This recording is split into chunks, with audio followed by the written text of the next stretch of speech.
प्रिय विद्यार्थियों, इस वीडियो में हम बात करेंगे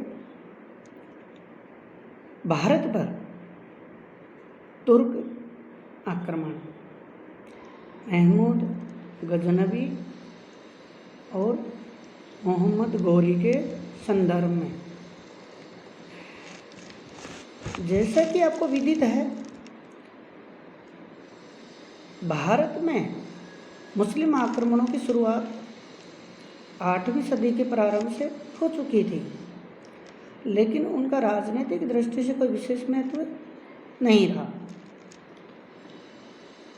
भारत में दूसरे बड़े मुस्लिम आक्रमण महमूद गजनवी के नेतृत्व में हुए। महमूद गजनवी संसबानी वंश का शासक था, जिसने गजनी में 1000 या यूँ कहें 998 ईस्वी से 1030 ईस्वी के मध्य शासन किया। महमूद गजनवी ने भारत पर 1000 ईस्वी से लेकर 1027 ईस्वी तक इतिहासकार हेनरी इलियट के अनुसार उसने भारत पर 17 आक्रमण किए और वह किसी भी युद्ध में पराजित नहीं हुआ। अगर हम बात करते हैं कि महमूद गजनवी, तो महमूद गजनवी के एक व्यक्तित्व की बात करते हैं तो इस्लामिक इतिहास में जो सुल्तान की अवधारणा है, जो सुल्तान पद की जो अवधारणा यह है, या यूँ कहें कि जो सुल्तान पद की शुरुआत सबसे पहले महमूद गजनवी के समय से ही हुई थी।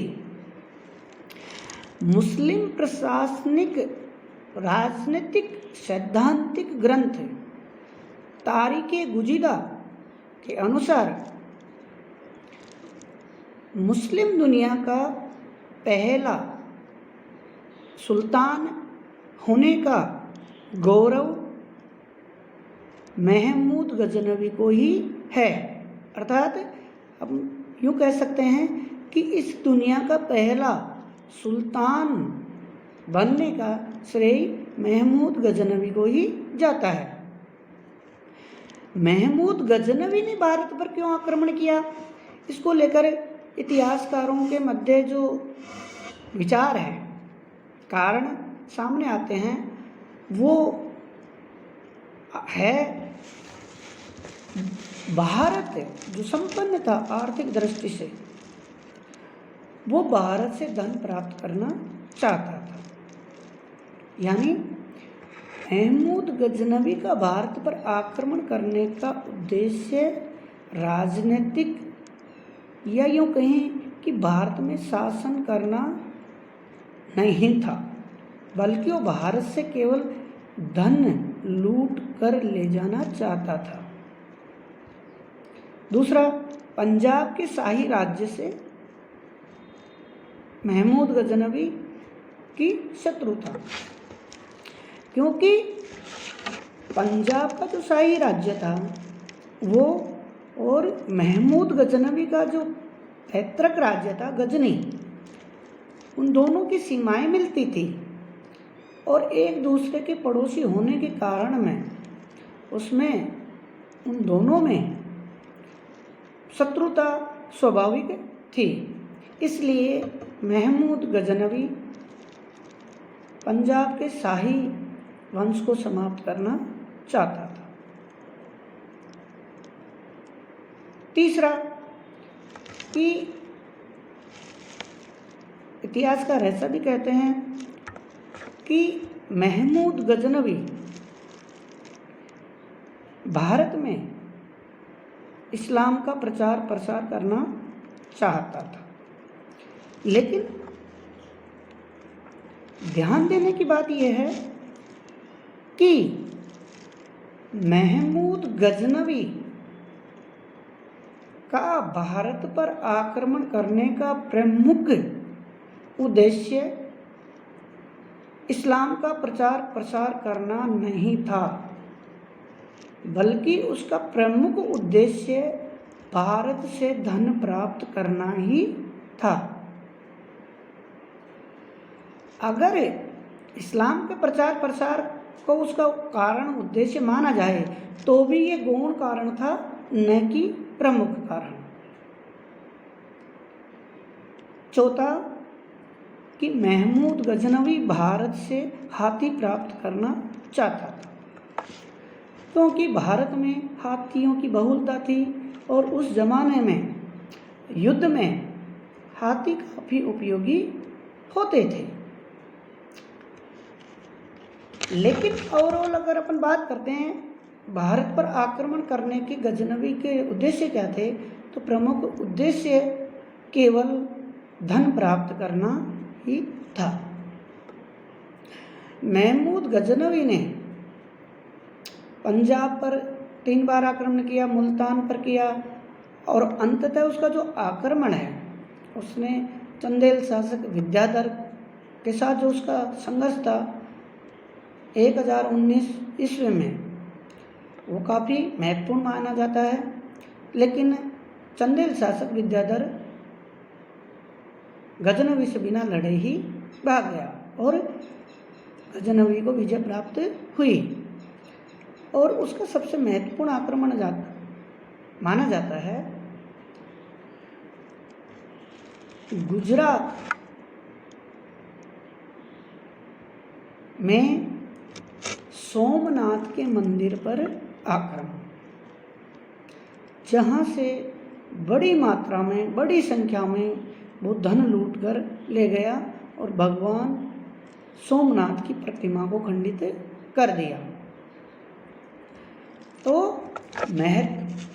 महमूद गजनवी ने भारत पर कुल 17 आक्रमण किए और उन्हीं सभी 17 आक्रमणों में महमूद गजनवी को सफलता प्राप्त हुई। अब हम बात करते हैं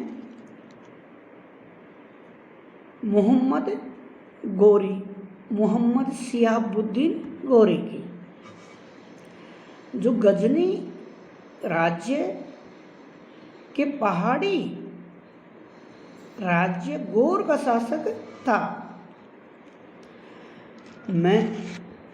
मोहम्मद गोरी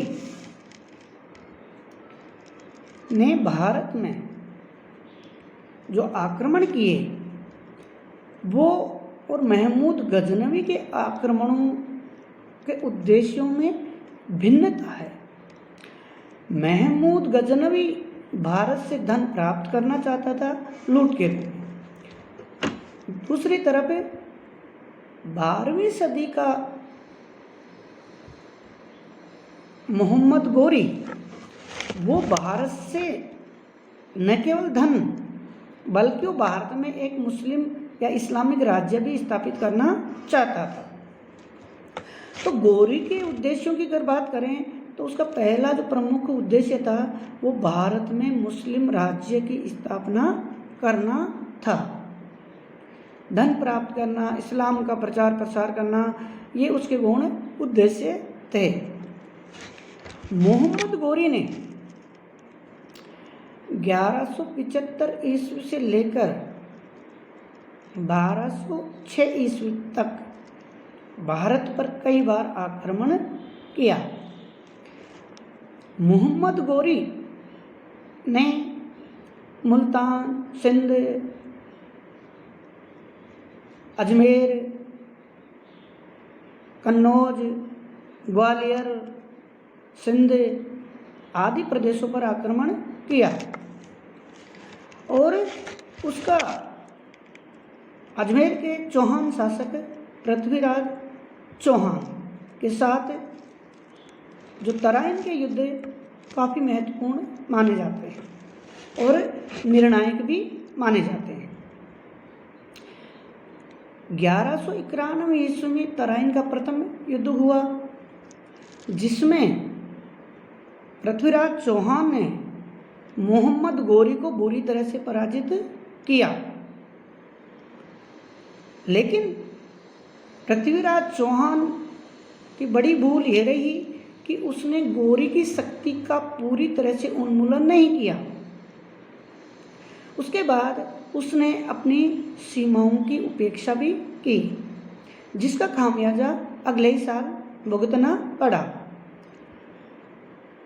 मोहम्मद गौरी ने 1192 ईस्वी में अगले ही वर्ष पृथ्वीराज चौहान को दोबारा चुनौती दी और तराइन के ऐतिहासिक मैदान में दोनों के मध्य भीषण युद्ध हुआ और इस युद्ध में पृथ्वीराज चौहान पराजित हुआ। और यह जो तराइन का द्वितीय युद्ध भारत में मुस्लिम आक्रमणों और मुस्लिम राज्य की स्थापना में महत्वपूर्ण और निर्णायक युद्धों में से एक माना जाता है।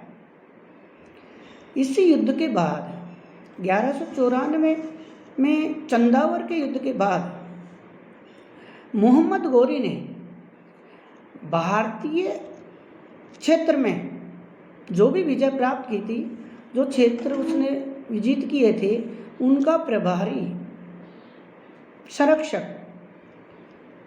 कुतुबुद्दीन ऐबक को नियुक्त किया और कुतुबुद्दीन ऐबक ने ही उन भारतीय क्षेत्रों भूभाग जो गौरी ने जीते थे उनका वो संरक्षक बन गया।